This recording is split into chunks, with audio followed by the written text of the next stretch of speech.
Thomas from At the Gates. You're watching Loud TV.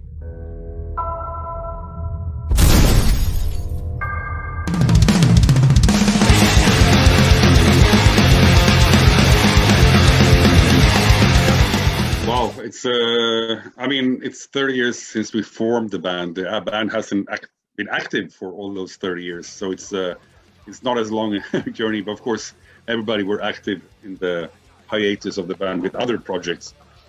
But I guess for us, it's we learned a lot, and I think finally now in the last few years we kind of made peace with all our, all the other albums, all the legacy and everything, and we are now very fully aware of what makes At the Gates At the Gates,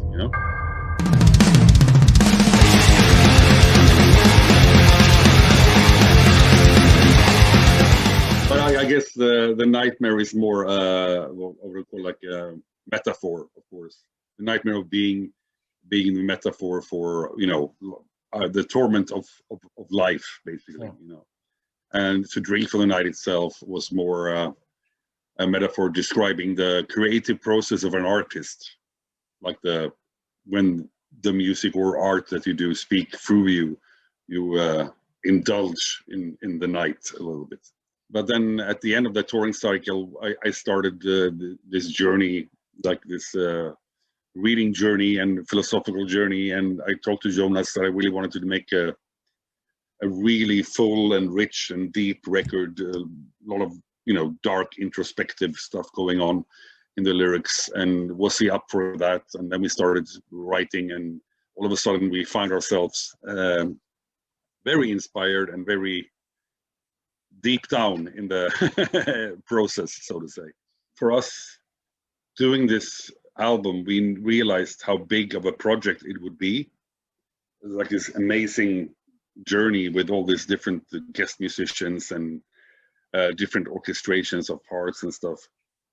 We needed someone that was very meticulous, very hard on us to deliver what we saw in our vision, him and Russ Russell that we worked with on the previous record, they have always been the top two for me.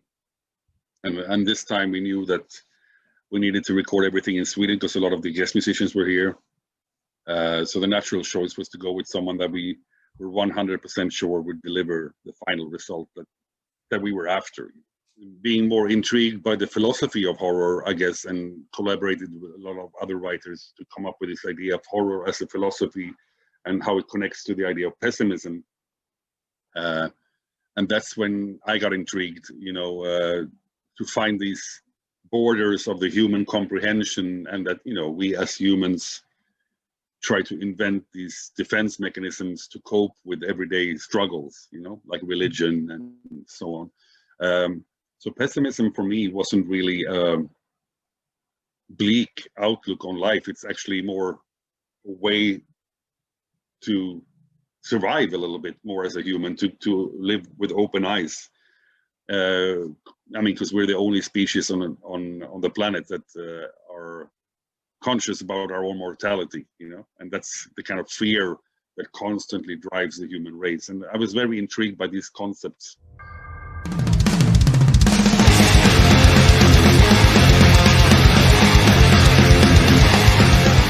I would say that some of the ideas in this philosophy has triggered my curiosity, and I embraced some of them. But I don't really adhere to any philosophy or religion or something like that. I am very curious, and the only thing that I know now when I come of age is that I don't know everything. And why should I decide on, this is the only way and this is the only truth? I'm too old for that.